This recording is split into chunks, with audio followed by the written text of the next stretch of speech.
Jiho Park stared at the official letter in his hands. The government seal looked real enough, but the words still seemed impossible. He had been chosen for the Galactic Exchange program. After 3 years of applications and interviews, they had finally picked him.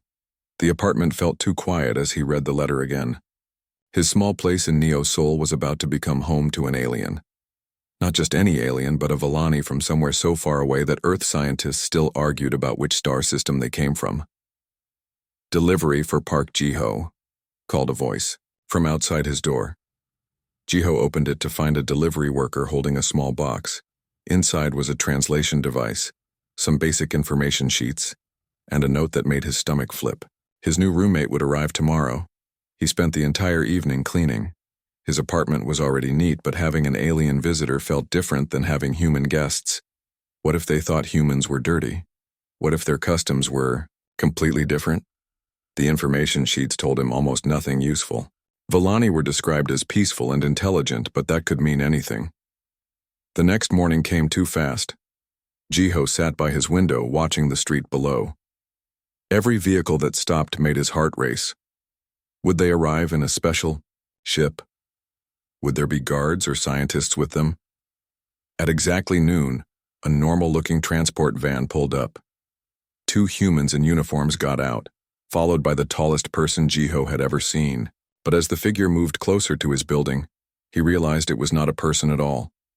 The alien was beautiful in a way that made Jiho forget to breathe. She stood nearly 7 feet tall, with skin that looked like pale blue glass.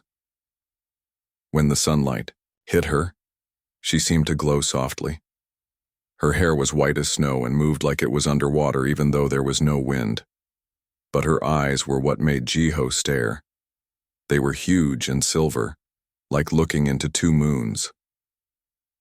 A knock on his door made him jump.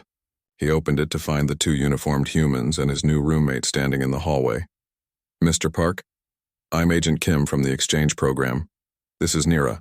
She'll be staying with you for the next 6 months." Jiho nodded, not trusting his voice. Nira stepped into his apartment, carrying only a small bag that seemed too tiny for 6 months of belongings. She looked around his home with those incredible silver eyes, taking in every detail.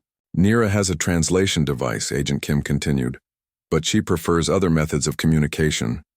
Don't worry if she seems quiet at first. The Villani need time to adjust." After the agents left, Jiho and Nira stood in his living room, looking at each other. He had practiced this moment in his head dozens of times, but now he felt like an idiot. Welcome to Earth," he said. "I'm Jiho. This is your home now, too." Nira tilted her head slightly and nodded.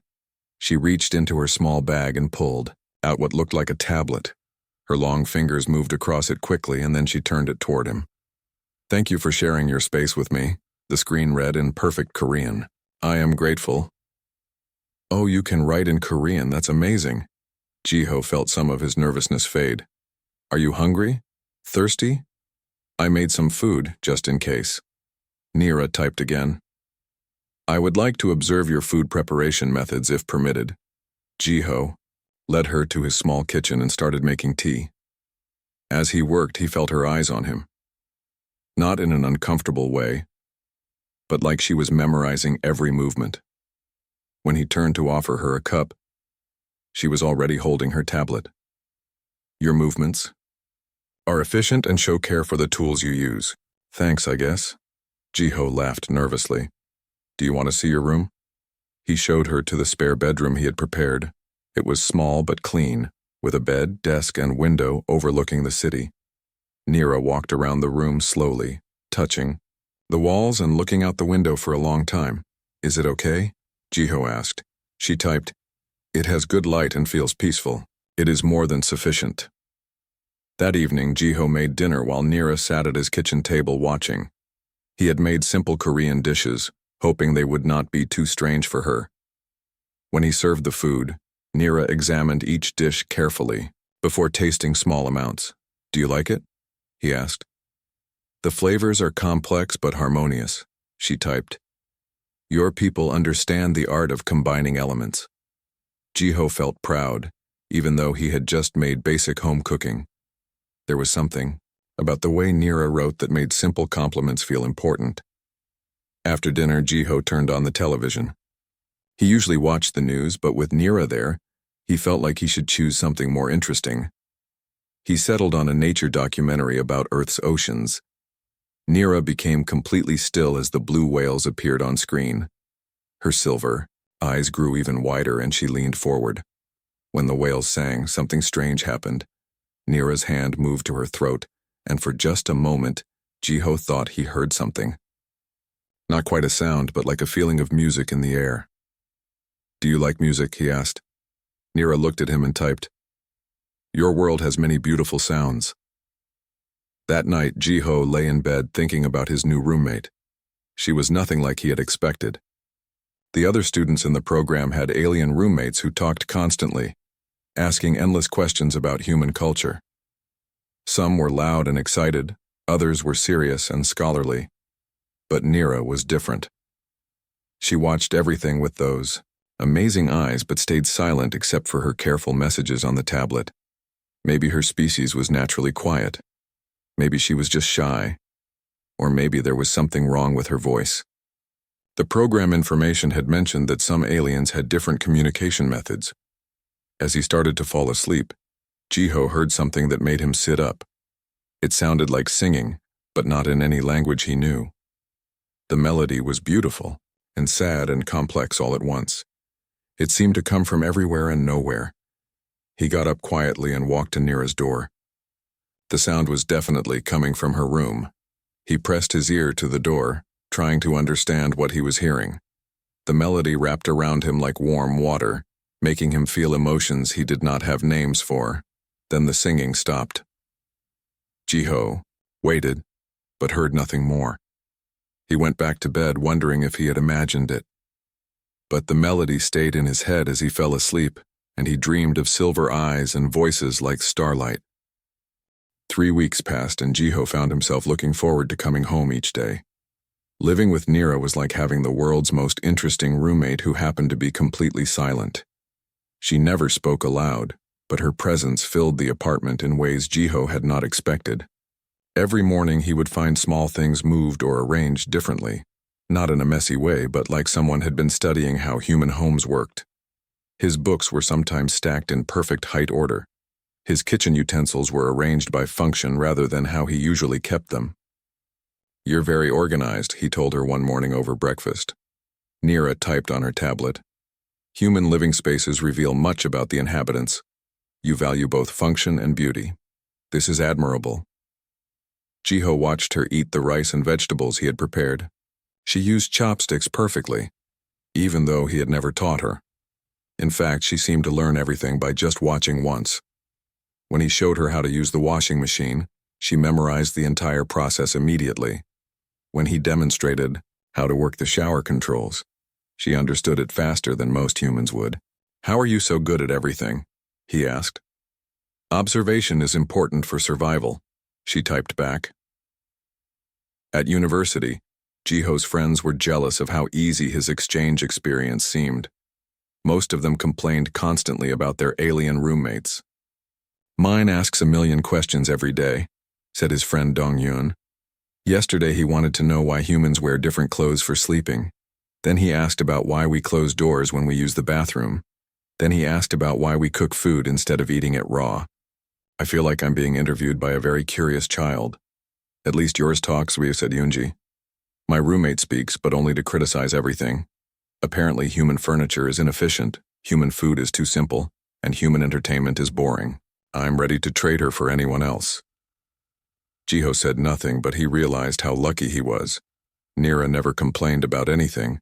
She seemed genuinely interested in everything he did, but in a respectful way. She never made him feel like humans were primitive or strange. That evening, he decided to share something special with her. He had a collection of music from all over Earth, gathered during his linguistic studies. Different cultures, different languages, different instruments. "I want to show you something," he told Nira as she sat on his couch. He started with traditional Korean music, then moved to classical music from Europe, then jazz from America, then folk songs from Africa. Nira listened to each piece with complete attention. Sometimes she closed her huge silver eyes. Sometimes she moved her hands slightly, like she was conducting an invisible orchestra. When he played a recording of whale songs, something amazing happened. Nira became completely still, and that same feeling from the first night returned. Not quite a sound, but like music was happening in the air around them. It lasted only a few seconds, but Jiho felt his heart racing. "Did you hear that?" he asked. Nira looked confused and typed, "Hear what?" "Never mind," Jiho said, but he made a mental note to research Villani hearing abilities. The next day, he went to the university library and searched for everything he could find about Nira's species. Most of the information was basic or contradictory. Some sources said Villani communicated through colors. Others said they used telepathy. A few mentioned something called resonant speech, but gave no details. Professor Sunwoo, his thesis advisor, found him buried in alien biology texts. "Having trouble with your roommate?" she asked. "No, she's perfect," Jiho said quickly. "I'm just trying to understand her better. Do you know anything about Villani communication methods?" Professor Sunwoo sat down across from him. "Not much, I'm afraid. They're one of the more mysterious species in the exchange program. Most of them don't participate at all. Your Nira is actually unusual just for being here." "What do you mean?" "The Villani rarely interact with other species. They're not unfriendly, but they keep to themselves. The fact that one agreed to live with a human is remarkable. You should feel honored." That night, Jiho decided to cook something special for Nira. He made bulgogi, one of his favorite dishes, and set the table with candles like it was a celebration. "What is the occasion?" Nira typed when she saw the setup. "No occasion. I just wanted to make something nice for you." As they ate, Jiho talked about his day, his studies, his family. Nira listened and responded with thoughtful questions typed on her tablet. She asked about his childhood, his dreams, why he chose linguistics. Her questions were deeper than what most people asked, like she was trying to understand not just what he did, but who he was. After dinner, Jiho put on a movie. He chose something with subtitles so Nira could follow along. It was a romantic drama about two people from different worlds who fell in love despite their differences. Nira watched with intense focus. During emotional scenes, Jiho noticed her breathing change. When the male character sacrificed himself to save the woman he loved, something wet appeared on Nira's cheek. It looked like tears, but it glowed slightly in the dark room. "Are you crying?" Jiho asked softly. Nira touched her face and looked at her glowing fingers. She typed, "I did not know this could happen. Your stories create powerful responses. That means you understand human emotions." "I understand more than I expected to," she typed. "Your species feels very deeply." "Don't yours?" Nira was quiet for a long time. Finally, she typed, "We feel, but differently. Human emotions are intense, beautiful but dangerous." "Dangerous how?" But Nira did not answer. She excused herself and went to her room. That night, Jiho heard the mysterious singing again. This time he was sure it was coming from Nira. The melody was sad and beautiful, with notes that seemed to touch something deep in his chest. He wanted to knock on her door and ask about it, but something told him not to. Over the next few days, he began to notice other strange things. Sometimes, when Nira was concentrating, the air around her seemed to shimmer slightly. When she was happy, which seemed to happen when he cooked or played music, a barely visible glow surrounded her. And sometimes, just sometimes, he caught her moving her lips like she was speaking, but no sound came out. One afternoon, his younger sister Mina came to visit. She was an art student, always full of energy and curiosity. "So this is the famous alien roommate," Mina said when she met Nira. "She's gorgeous and so tall." Nira typed a greeting on her tablet, but Mina surprised everyone by responding in sign language. "You know sign language?" Jiho asked. "I learned it for an art project about communication without words," Mina said. Then she turned to Nira and signed, "Do you understand this?" Nira's silver eyes went wide. She nodded and began signing back, her long fingers moving gracefully through the air. "What are you saying?" Jiho asked. She says she's been wanting to talk with someone using hand language. Mina translated. She says typing is slow and impersonal. Oh, this is interesting. She says she has things to tell you but doesn't know how. Jiho looked at Nira. What things? Nira signed something to Minha, who looked surprised. She says. Minha paused. She says she's been practicing speaking human words at night, but she's afraid to try with you. Afraid? Why? More signing between them. Minha's expression grew serious. She says her voice might hurt you. She says her people's voices are different, and they can cause problems for other species. Jiho felt his heart skip. What kind of problems? But Nira shook her head and signed something that made Minha frown. She won't explain. She just says it's better to stay quiet. After Mina left, Jiho sat with Nira in the living room. The apartment felt heavy with unspoken words. I want to hear your voice, he told her. Whatever the risk is, I want to know the real you. Nira typed, You do not understand the danger. Then explain it to me. But Nira just shook her head and went to her room. That night the singing was longer and more complex than ever before. Jiho pressed his ear to the wall and listened to melodies that seemed to tell entire stories. He fell asleep on the floor outside her door, dreaming of silver voices and words that could reshape the world. 2 months into the exchange program, Jiho's life began to fall apart in small ways that added up to something big. His thesis was going nowhere. Professor Sunwoo had given him another extension, but her patience was wearing thin. The other exchange, students were publishing papers and making discoveries about their alien roommates. Dongyun had written about Zephyrian mathematical concepts that could revolutionize human engineering. Yunji, despite her complaints, had documented an entirely new form of crystalline art from her roommate's species. But what could Jiho write about? My roommate is very quiet and makes beautiful food arrangements. It sounded pathetic even in his own head. You need results, Jiho, Professor Sunwoo told him during their weekly meeting. The program coordinators are asking questions. Some people think your placement was a mistake. What do you mean? Nira hasn't contributed anything to our research database. No cultural insights, no technological knowledge, no linguistic data. Nothing. Meanwhile, every other Villani in the program has provided valuable information. The coordinators think something might be wrong with her. Jiho felt anger rise in his chest. There's nothing wrong with her. She's just different. Different how? Can you give me any concrete examples of Villani culture or biology that you've learned from her? The silence stretched between them. Jiho realized he knew almost nothing more about Villani than when Nira first arrived. She answered his questions politely but briefly. She never volunteered information about her home, her family, or her people. I thought so, Professor Sunwoo said sadly. Jiho, I'm going to recommend that you request a new roommate. There are several other species looking for human partners. No, Jiho said quickly. I don't want another roommate. I want to work with Nira. Then give me something to work with. Anything. Because right now you're failing. That evening, Jiho came home frustrated and tired. Nira was in the kitchen, preparing dinner as she did every night. She had learned to cook Korean food perfectly, somehow understanding flavors and techniques just by watching him a few times. How was your day?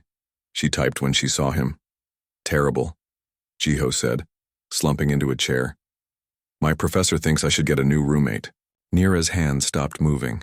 She stared at him with those huge silver eyes. A new roommate. She says other exchange students are learning things from their aliens, making discoveries, publishing papers. But I'm not learning anything from you. The words came out harsher than he meant them to. As soon as he said them, he wanted to take them back, but it was too late. Nira set down her cooking utensils very carefully. She typed, I see. That's not what I meant, Jiho said quickly. I don't want a new roommate. I want to understand you better. What would you like to understand? Everything. Your home, your family, your culture, your language.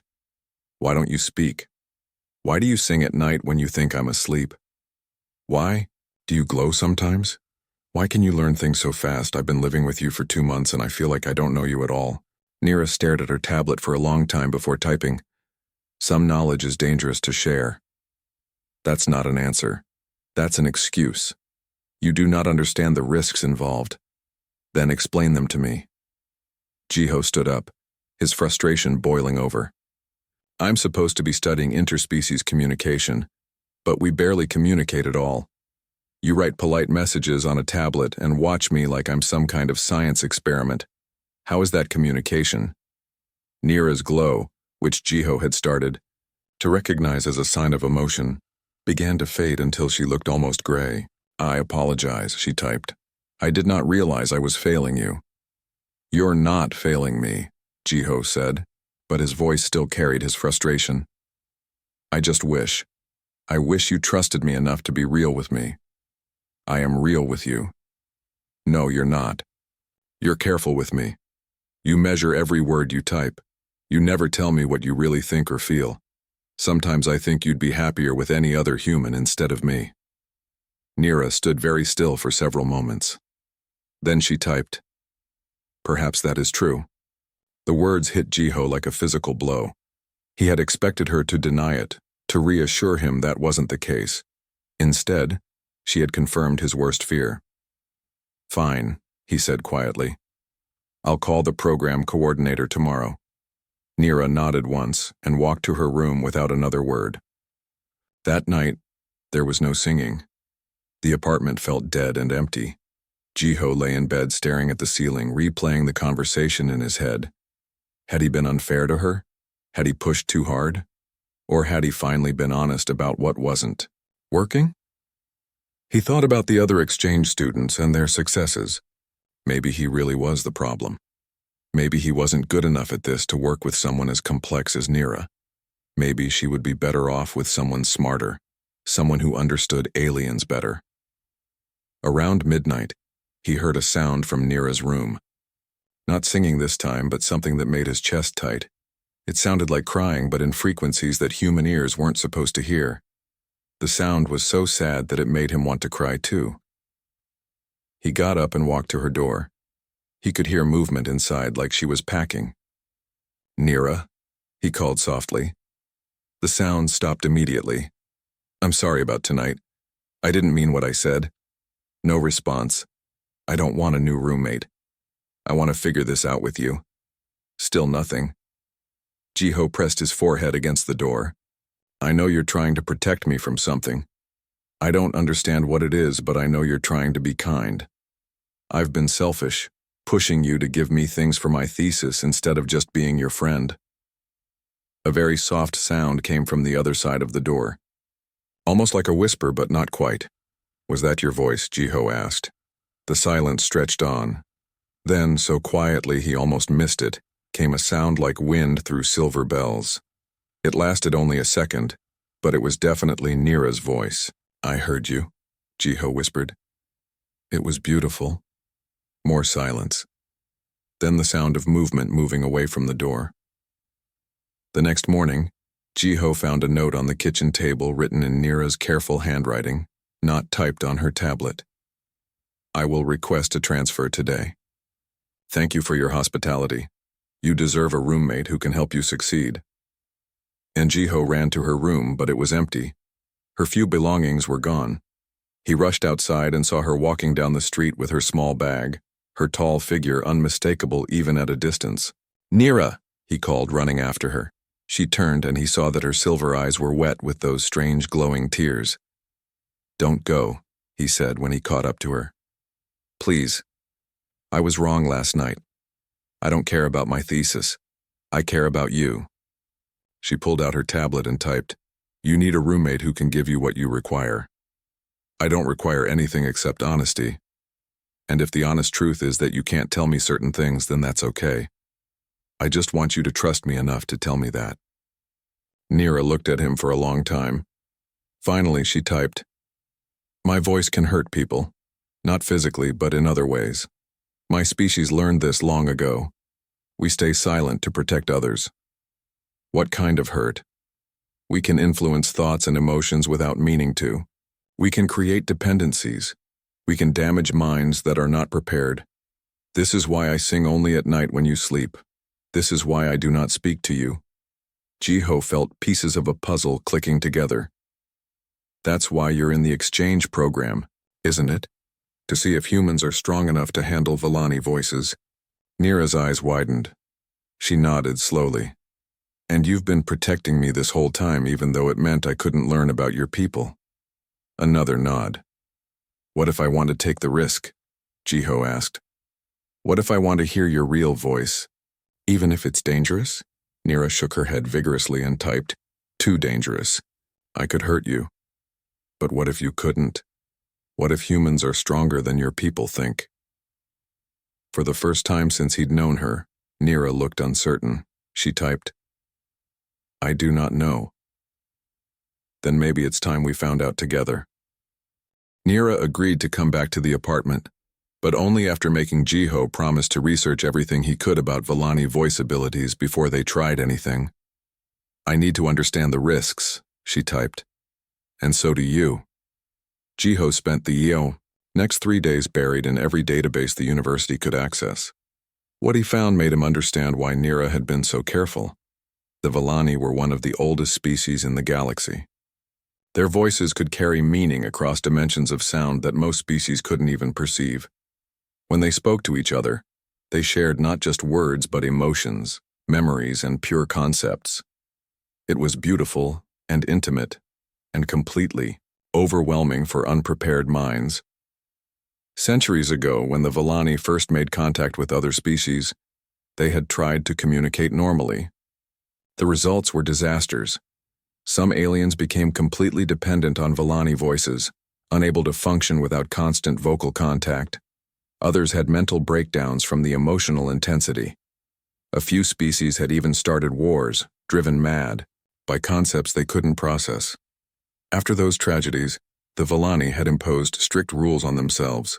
They would communicate with other species only through technology, never through direct voice contact. They became the most isolated major species in the galaxy, speaking freely only among themselves. But here's the interesting part, Jiho told Nira as they sat in his living room surrounded by research papers. Humans have never been tested. We're too new to the galactic community. The Villani Council has been debating whether to try contact with us for decades. That is why I am here, Nira typed. I volunteered to be the test subject. You volunteered to risk hurting someone? I volunteered to risk being hurt. The Council believes human minds are too simple to handle our voices. They think you will either become dependent or go insane. I hoped they were wrong.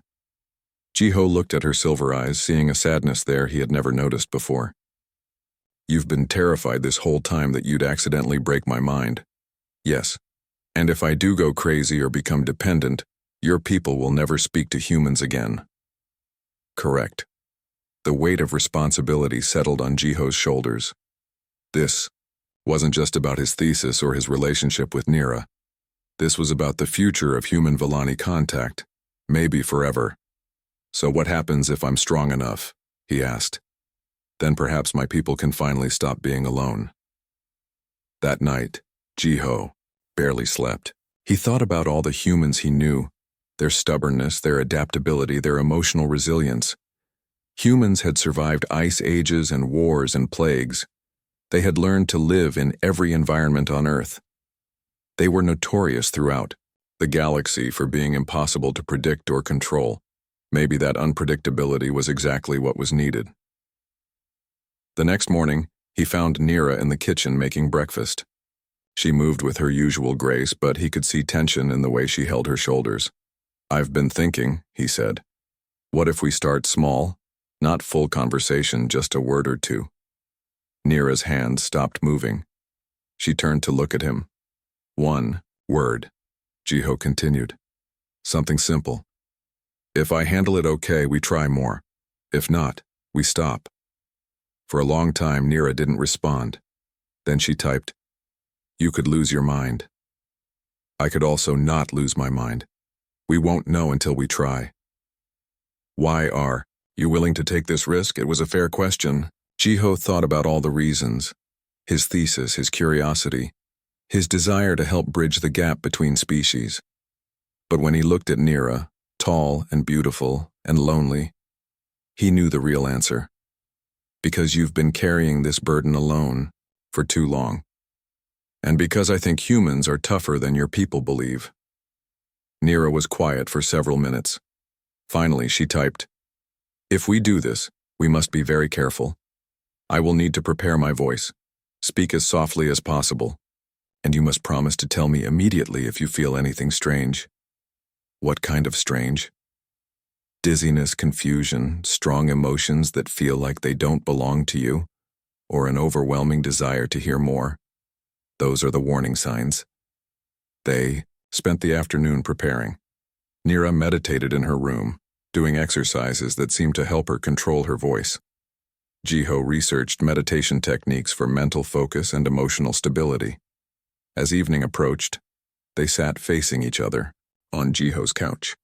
Nira looked more nervous than he had ever seen her. "Are you sure about this?" she typed. "Are you?"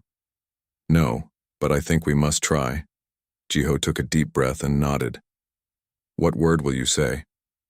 Nira considered for a moment, then typed, "Your name. If I am going to speak to anyone, it should begin with their name." She closed her silver eyes and took several slow breaths. The air around her began to shimmer slightly, and Jiho felt something change in the room. It was like the moment before, a storm, when the atmosphere becomes heavy with possibility. Nira opened her eyes and looked directly at him. Her lips parted, and for the first time since they had met, she spoke. "Jiho." The sound hit him like warm water and silver light, and the memory of every beautiful thing he had ever experienced, all at once. It wasn't just his name. It was his name wrapped in recognition, affection, respect, and something deeper that he didn't have words for. He could feel her nervousness, her hope, her fear of hurting him, and underneath it all, a loneliness so vast it made his chest ache. But his mind didn't break. He didn't go crazy or feel dependent. Instead, he felt honored, like she had just shared something precious with him. "Again," he whispered, "Jiho." This time her voice carried relief and amazement and joy. The emotions washed over him, but they felt like gifts, not invasions. "How do you feel?" she asked, and hearing full words in her real voice made him want to cry with happiness. "I feel fine," he said, and then laughed because fine was such an inadequate word. "I feel amazing. Your voice is the most beautiful thing I've ever heard." Nira's eyes went wide. "You are not confused, not dizzy, not feeling compelled to ask for more?" "I want to hear more because it's beautiful, not because I have to. There's a difference. I do not understand. Every other species we tested showed signs of mental distress within seconds." Jiho thought about it. "Maybe it's because human emotions are already complicated. We are used to feeling multiple things at once, used to handling conflicting feelings. Maybe that makes us more compatible with your voice.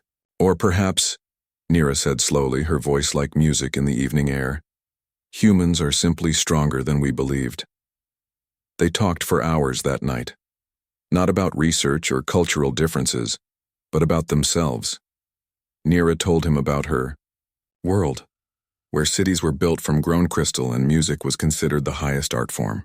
She told him about volunteering for the exchange program despite her people's fears, because she believed isolation was slowly killing their species. Jiho told her about growing up human, about the constant noise and emotion and chaos that came with living in a world of 8 billion people. He told her about his love of languages and his dream of helping different species understand each other. "Your voice doesn't hurt me because humans are already used to emotional chaos," he realized. "We live with it every day." "And perhaps because you have something my people lost long ago," Nira said. "What's that?" "Courage. The willingness to risk being hurt in order to connect with someone else." As the night grew late, Jiho realized that everything had changed, not just between him and Nira, but potentially between their entire species. If humans could handle Villani voices, it opened up possibilities that neither of their peoples had imagined. "What happens now?" he asked. "Now, Nira said, her voice carrying warmth and hope and excitement. We see how much farther we can go together. The morning after Nira first spoke to him, Jiho woke up feeling like the world had shifted on its axis. Everything looked the same, but he knew that something fundamental had changed. Not just for him, but potentially for all of humanity. He found Nira in the kitchen humming while she made breakfast. The sound was so beautiful it made his heart ache, but in a good way. When she saw him, she smiled. The first real smile he had ever seen from her. "Good morning, Jiho," she said, and her voice carried all the warmth of sunlight. "Good morning," he replied, still amazed that they could have a normal conversation. "How do you feel?" "Free," she said simply. "For the first time in my life, truly free." Over breakfast, they talked about what should happen next. Nira explained that she needed to contact the Villani Council and report her success, but she was nervous about their reaction. They have been convinced for centuries that direct voice contact with other species is impossible, she said. Some of them will not want to believe that humans are different. What will convince them? More tests. With more humans. They will want proof that your species can consistently handle our voices without negative effects. Jiho thought about his friends in the exchange program. "I know other humans who might be willing to try." "Are you certain? The risk is still real even if you handled it well. Not all humans may respond the same way." "Only one way to find out." That afternoon, Jiho called Dongyun and Yunji and asked them to come over. He didn't explain why, just said it was important. When they arrived and saw Nira, they were surprised. "She's so tall," Yunji whispered. "And why is she glowing slightly?" "That happens when she's emotional," Jiho explained. "Listen, I need to ask you both something unusual. Would you be willing to participate in an experiment that could change human-alien relations forever but might also be dangerous?" Dongyun laughed. "What kind of danger?" "The kind where you might go insane or become mentally dependent on alien voices." The laughter stopped. "You're serious? Dead serious. Nira's people communicate through voices that can affect other species' minds. Humans have never been tested. Last night Nira spoke to me and I was fine. But we need to know if that's true for all humans." Yunji looked at Nira with new interest. "Oh, that's why she's been silent this whole time? She was protecting you?" "Protecting everyone," Jiho confirmed. "And you think humans can handle it?" "I know I can. The question is whether I'm normal or special." Dongyun considered this. "What's the upside if we're successful?" Nira spoke for the first time, her voice making both visitors gasp in surprise. "My people have been isolated for thousands of years because we feared hurting others. If humans can safely hear us, it changes everything. We have knowledge, art, and perspectives that could benefit your species greatly. And we have been very lonely." The sadness in her voice was unmistakable. Yunji's expression softened immediately. "I'll try," Yunji said. "But start small, okay?" Dongyun nodded his agreement. They spent an hour preparing, with Nira explaining the warning signs and Jiho sharing his experience. When everyone felt ready, Nira spoke Yunji's name first. The effect was immediate and positive. Yunji's eyes filled with tears of joy, and she laughed with delight. "It's like hearing music and feeling a hug at the same time," she said. "How is this possible?" "Human minds are more resilient than we expected," Nira replied, her voice bright with hope. Dongyun's test went equally well. Within an hour, all three humans were having full conversations with Nira, and none showed any signs of mental distress. "We need to document this," Jiho said, "and we need to contact the program coordinators." The next few days were a whirlwind of activity. Professor Sunwoo was amazed by the breakthrough and immediately began setting up formal tests. The program coordinators called in experts from around the world. Word spread through the galactic community that humans might be capable of direct Villani communication. More exchange students volunteered for testing. Out of 20 humans tested, 18 showed no negative effects from Villani voices. The 2 who did experience problems were quickly treated and recovered fully. 90% success rate, Professor Sunwoo marveled. That's unprecedented. But The real breakthrough came when Nira made contact with the Villani Council. "They do not believe our reports," she told Jiho after a long communication session. "They think I am somehow influencing human responses to make them seem positive. How can we prove we're not being influenced? They want to send a delegation, multiple Villani speaking to multiple humans in controlled conditions, with human scientists, monitoring for any signs of mental manipulation or dependency." "When?" "Next week."